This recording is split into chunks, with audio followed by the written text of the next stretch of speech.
dan kru. Ini tentunya tidak sejalan dengan aturan penanggulangan COVID-19 di tanah air yang mewajibkan karantina bagi siapapun yang datang dari luar negeri. Sandiaga Uno juga menyebut penerapan travel bubble akan diberlakukan bagi para pelaku perjalanan dari luar negeri yang datang ke Indonesia, termasuk bagi seluruh peserta perhelatan MotoGP.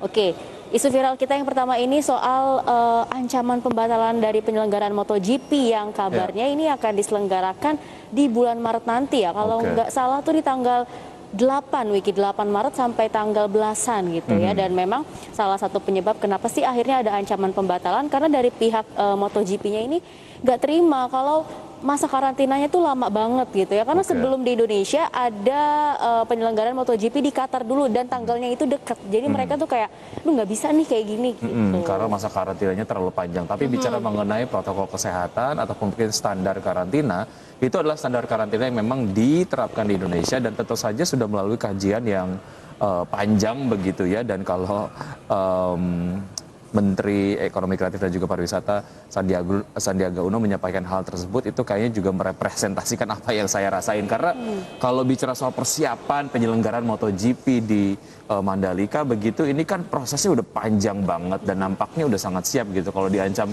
akan digagalkan, saya juga kayaknya nggak bakal terima gitu ya, sebagai gitu ya? perwakilan dari tuan rumah. Oke, berikutnya ini ada komentar-komentar yang sudah disampaikan oleh followers dari IDX Channel. Ada Ozi Elfreda, setuju Pak. Menurut saya emang lebih baik diprotek dulu warganya daripada kejar tayang malah akhirnya nabrakin semuanya katanya. Oke, berikutnya ini dari Nur Hadi Priyatna. Dorna nih aneh, bulu tangkis sukses, G20 sukses, ini malah seenaknya aja mau ngebatalin. Oke, kalau dari Nur Hadi ini kayaknya nggak setuju ya kalau penyelenggaraan MotoGP ini dibatalkan. Karena memang menurut Nur Hadi mungkin ya Indonesia sudah menyiapkan sebaik mungkin gitu ya penyelenggaraan MotoGP tetap dilakukan tapi juga tetap mengendalikan kasus COVID-19. Dan ini juga untuk kepentingan bagi seluruh stakeholders yang akan join di dalam event internasional MotoGP ini gitu ya. Jadi betul-betul juga ini difikirkan oleh pemerintah Indonesia. Berikutnya ada Taufik Atqua, saran aja kayak kejadian All England kemarin, kalau bisa semua pembalap datang lebih awal 2 kali jumlah waktu dibutuhkan.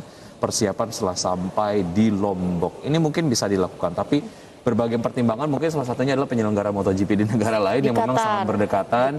Jadi nggak mungkin untuk kemudian diikuti aturan karantina yang ada di Indonesia menurut Dorna gitu ya. Tapi mudah-mudahan ada komunikasi lebih lanjut, ada semacam penerapan protokol kesehatan yang memang dapat ditrace ke absahannya gitu ya, dan ini bisa membuat kita kemudian agak sedikit nyaman lah, walaupun memang dalam tanda kutip harus mendiskon masa karantina pada akhirnya ya, mau nggak mau kita harus cari jalan tengah gitu. Tapi semoga ketemu win-win solutionnya ya yang fair bagi kedua belah pihak. Betul, oke.